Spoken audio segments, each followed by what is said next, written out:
Hello, everybody. Welcome back to Mancity Unplugged. How are you all doing? I hope you all are doing really well. It's just uh, 3 more days for the big quarterfinal match against Lyon. It's really tough to wait thinking about the match, but then we have even got some good fixtures lined up. Atlanta versus PSG could be a potential upset tonight. I'm banking on an upset at least. So we've got some tasty fixtures to wait for before we go into the Man City match. So the big talking point today is all through the day news has been coming that uh, there's a big twist in the transfer saga for Koulibaly. So again, it was rumored that 90 million euros is the price which Napoli president was asking for, and I mean 90 million pounds, 100 million euros actually, and he wouldn't budge. But then reports are coming that Napoli has agreed a deal for centre back Gabriel. I think I remember right. Let me just check. I think it's just it's Gabriel Anagelis or something. Yes, let me get his name right. Yes, it's Gabriel Magalhaes. Yes, Napoli has agreed a deal for Gabriel Magalhaes around the region of 22 million pounds. And also, like I was discussing yesterday, they have bought in Victor Osimhen for 70 million euros, and with bonuses, it would rise to 80 million euros. And Napoli is losing money, like I said, pandemic. I mean, Real Madrid, I mean, clubs like Real Madrid are not able to buy. Reports are coming up that Real Madrid will not sign any players this year due to losses due to the pandemic and stuff. Barcelona has lost 200 million euros. Surely Napoli has to sell. Napoli can't hold on to Koulibaly. And I cannot see any other club other than Man City in this current climate who could afford Koulibaly. Manchester United, for example, are said to be in the race for Koulibaly, but I don't believe they're themselves stuck in the transfer saga of Jadon Sancho. And that's 120 million euros. I don't think in the current climate they can do a deal of 120 million euros and still spend 70 million euros on another defender. No, United could never do that. So City are the only club to which Napoli can sell, and today the price is reports are coming that the price is set to be 62 million pounds, and City value Koulibaly at 55 million pounds. So I think it's very close. We are not far off from the valuation, and I think Napoli will still come down because this is a buyer's market after a long time. This is a market where the buyer has potentially uh, where the buyer has potentially much more rights to demand what he wants. It's not a seller's market as it has been made by clubs like PSG, who have really inflated clubs like PSG and in a way Manchester United, I would say, who have like bought high money signings. They pay ridiculous wages. They tell that we have the money, we pay wages, and they inflate the market, and then they blame Man City for ruining football, which is insane. The way we are working towards a transfers is like it's like so professional. It's more than professional, I would say. It's kind of legendary, I would say, the way we deal with transfers, the way we conduct our business. We name a price for the player, a fair valuation, and we don't step back from it. And if the club doesn't offer the player for us within that price, we just walk away from it. For example, Jadon Sancho, it's really fair. 120 million euros is a fair evaluation of Jadon Sancho. If City was there, we would have paid that because it's a fair evaluation what Dortmund's telling. But clubs like United, you see, they don't. This is not just a rant on United or something. It's clubs like United and PSG who really inflate the market, do this stuff, and then blame clubs like City for spending high and ruining football. Where our biggest signing is Kevin De Bruyne. Our biggest signing in the last 10 years was Kevin De Bruyne for 68 million pounds. And Kevin De Bruyne is worth more than 250, 300 million pounds now in the market. No one can disagree with that. So I do hope that we get Koulibaly now. Like I said in my previous videos, I was a little bit unsure. I personally wanted Diego Carlos, but then if you spend only 55 million pounds and you want to spend 65 million pounds for Diego Carlos, whose release clause is around that price, then I think I would take Koulibaly. I said no to Koulibaly because 29 years of age and you're spending 100 million pounds on a player. But if it's only 50 mil, but if it's only 50 million pounds, 55 million pounds, then yes, why not? I would get in Koulibaly because then I'll have another approximately another 50 million pounds maybe to buy another left back, maybe a left back who could come into the team in the next 1 year or so.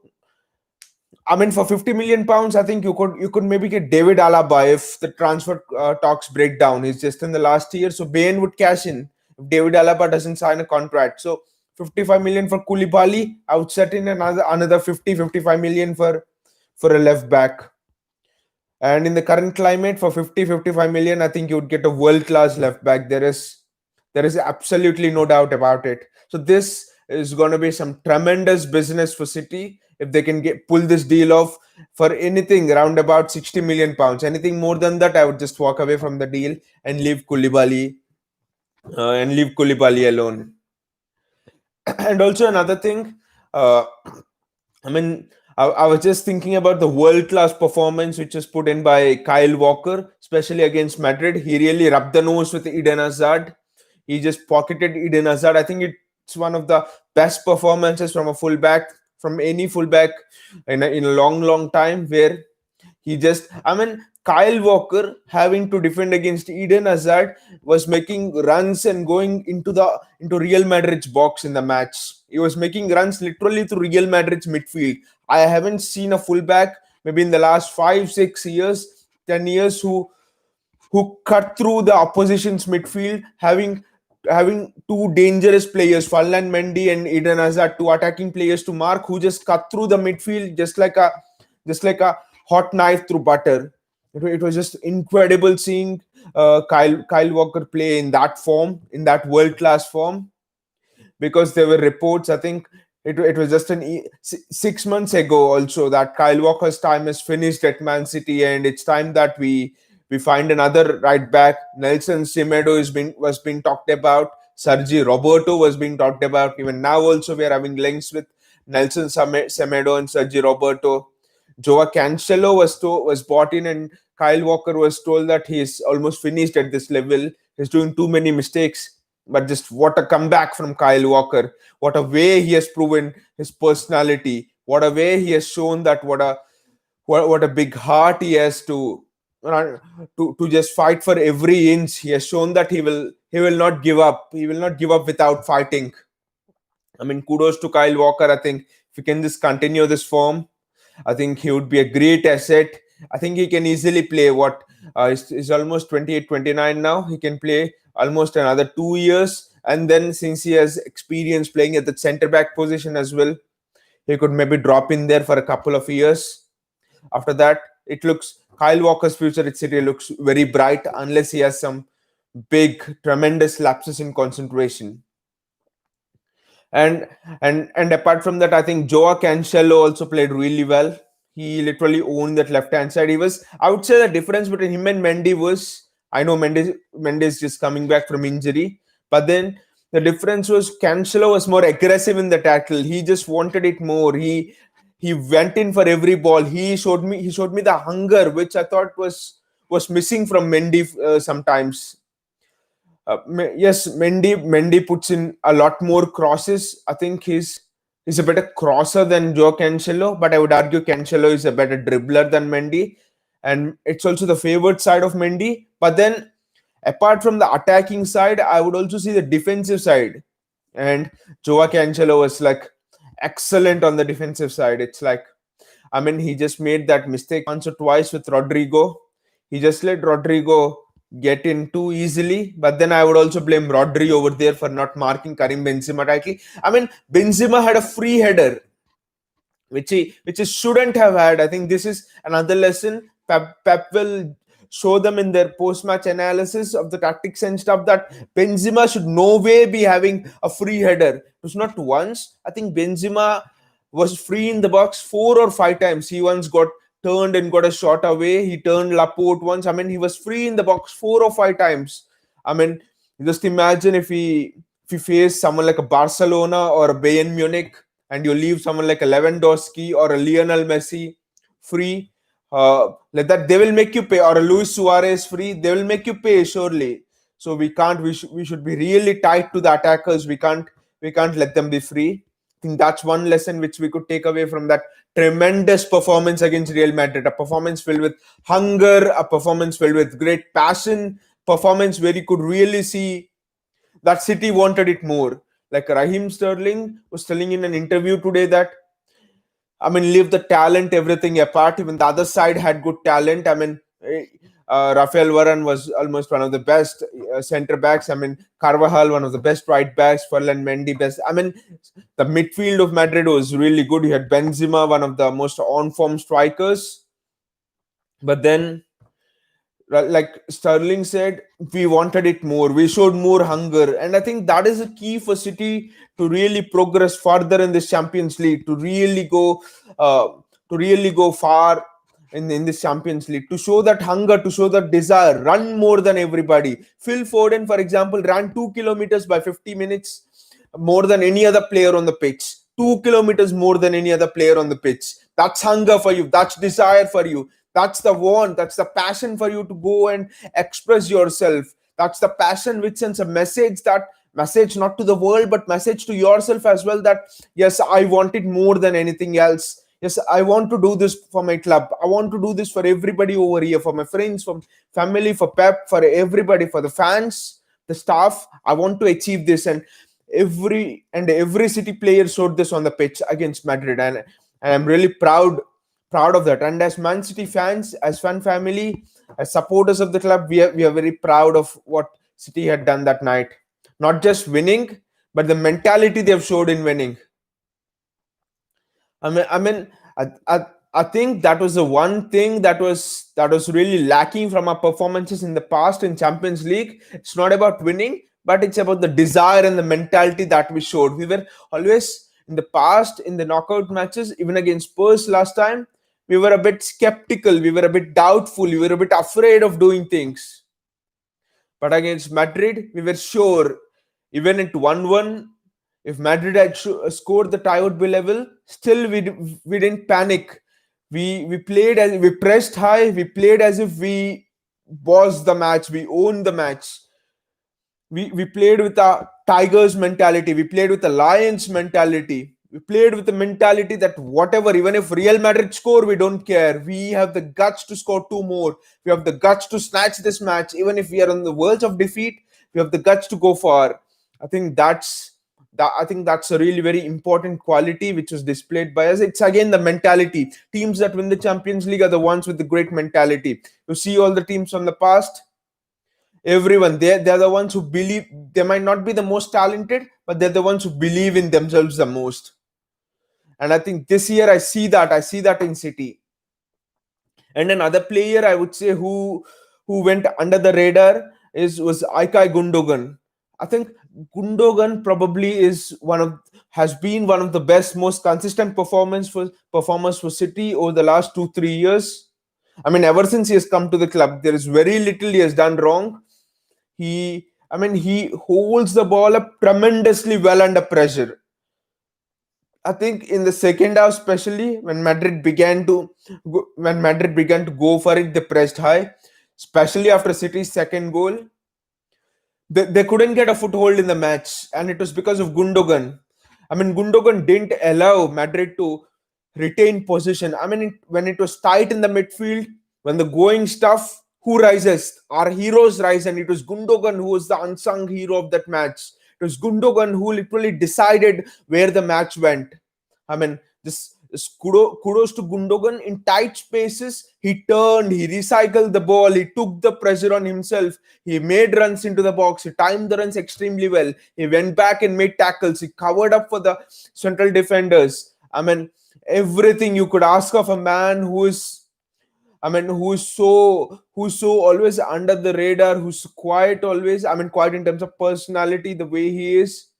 He has shown extreme leadership in that match. He took the match by the scruff of the neck, I would say. has gone. It has really gone a bit under the radar. I mean, after the Real Madrid match, just think as fans, whose name uh, did we remember after the Real Madrid's match? It was Jesus for his pressing. It was Raheem Sterling. It was maybe yes, it was Kyle Walker for all of his great performance against Real Madrid. But it was Ilkay Gundogan who was there, who was the unsung hero, who really soaked up the pressure. I mean, in a midfield with Casemiro, Modric, Cruz, yes, they're old, they might not be able to run, but keeping the ball from them. But even if they're old, I mean, yes, David Silva is old, but can you take the ball of him? Impossible. Can you tackle him? Yes, his mind is still as young as ever. Merlin, David Silva, Merlin, your mind is as young as ever, even if the age has caught up with you. Same with Modric, Cruz, and even Casemiro as well to an extent.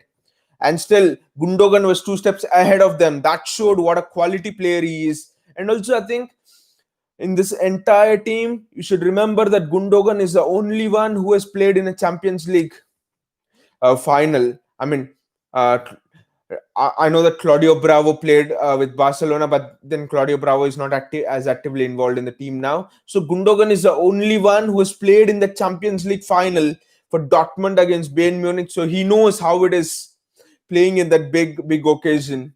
And he not only played, he took a penalty also for Borussia Dortmund and scored it. So he knows the pressure, he knows the occasion. And I think that's why Pep is playing him in that midfield. So again, kudos Gundogan. I mean, wow, what a performance for you! What a stellar performance from you! You're just the star. You have written yourself into all our hearts with the performance in that match, and I just wish you all the best for all the other matches. It was just a wow performance from Gundogan as with the rest of the team. And an other interesting piece of news which is coming in is, I mean, there are a lot of noises about this. It is regarding Bernardo Silva. There are a lot of noises that City would be interested in a swap deal for Nelson Semedo and Bernardo Silva, or a swap deal even involving Sergi Roberto plus cash for Bernardo Silva or something like that. I mean, the one thing I would just say to Barcelona is just piss off. There's no way that we are going to sell you Bernardo Silva. Just piss off with all of your rumors. There's no way that Bernardo Silva is going to you. What for Nelson Semedo, Bernardo Silva? When we have Kyle Walker, when we have Joao Cancelo, when we have Nathan Ake as a cover for left back as well, why do we want Nelson Semedo? And that too for a player who I think will will win the Ballon d'Or in the next 2-3 years. Bernardo Silva. Why would we swap him for Nelson Semedo or a Sergi Roberto, for example? That's impossible. So just piss off Barcelona with all of your stupid transfer news and stupid rumors. That deal is never gonna happen. We are never gonna do it. And another interesting piece of news is the search for Aguero's replacement. I think Lautaro Martinez has been sounded out, and I do think that we need to go all out for him. People are telling that you could maybe go for him next year, but again, I think this is the best time to go for him, and and that is because this is a buyer's market, like I was telling you. So I think you could maybe get Lautaro Martinez for what, a 70-80 million pounds, even a 70 million pounds, and that would be a steal. I think City value him at that price. 22 years of age, and he would just be the perfect replacement. And he would need a year to integrate, to get into the team, for example, and learn how the team works. So I think it would be a good option to buy Lautaro Martinez. But if City don't go for him, I do understand. Maybe Pep could play someone like a Phil Foden or Bernardo Silva as a false nine more this season, and that's a really good tactic. I think using Phil Foden as a false nine is really very smart by Pep Guardiola, because I think whatever you might say, Pep sees Pep sees many qualities of Messi and Phil Foden, the close control, the dribbling skills, and all of that, and mostly the eye for goal. I mean, you can't teach that. The positions, I mean, the timing of the runs by Phil Foden into the box. He just goes into the box unnoticed. You cannot teach that to any player. So I think Pep sees him as a false nine, and also I think Pep maybe wants to play that 3-5-2 formation a lot more next season. So I mean, the dynamics are going to be very interesting, and that too with Ferran Torres coming, I think we'll have much more pace down the other wing as well, which means that we would be able to stretch the defenses even more, which we have not been able to do due to the absence of Leroy Sané this season due to injury. Ferran Torres, I've heard, is as fast as Leroy Sané. So and his close control is excellent, and his finishing skills and everything, his positional sense is just completely is ridiculously good. And I think the interesting thing will be the use of Bernardo Silva and Phil Foden this season. I do expect that both will compete for that other spot in the midfield alongside Kevin De Bruyne. But then Phil Foden could play up the right, could play false nine. Bernardo Silva could sometimes start up the right, could play in the middle. So I think there are a lot of options for us to deploy those players. It will be interesting to see how Pep uses them. I mean, it will be interesting to see how Pep uses them in the Champions League game against Lyon, because Lyon, like I said yesterday, two matches for Pep Guardiola, and I mean, two matches Pep Guardiola played against them, and he did not win anything. In fact, he lost one match at the Etihad. So he'll be really thinking about Lyon hard and fast, and it would be really interesting. There'll be surprises for the Lyon game if we play in the usual 4-3-3, which Lyon expect. I think it's going to be a bit difficult for us. Yes, on our day we could cut through any team, but then again, Pep Guardiola will spring a surprise. He would give something for the centre backs, if you want to think, just like he gave, just like he did with Real Madrid. My feeling is that he is going to go with two false nines this time, and he'll again play Jesus of the left, and Sterling of the right, and the switch. And I suspect that Cancelo will keep his place on the left, and Mendy will be introduced in the last 15-20 minutes to give that big impetus. And I think David Silva will also play a key role against Lyon, especially his ability. We all expect that Lyon will part the bus. They're not going to just come gung ho. Then they will just be shooting themselves in the foot. It will just be like entering Alliance cave if they just come gung ho. They will be parking the bus, and David Silva will be really important in those tight spaces. David Silva, Bernardo Silva, people with that close control on the ball, and I do think that um, Fernandinho is gonna really keep his place um, at the other centre back position with Laporte. Uh, and yes, and I think that David Silva will be really important in that match, to pick those tight spaces.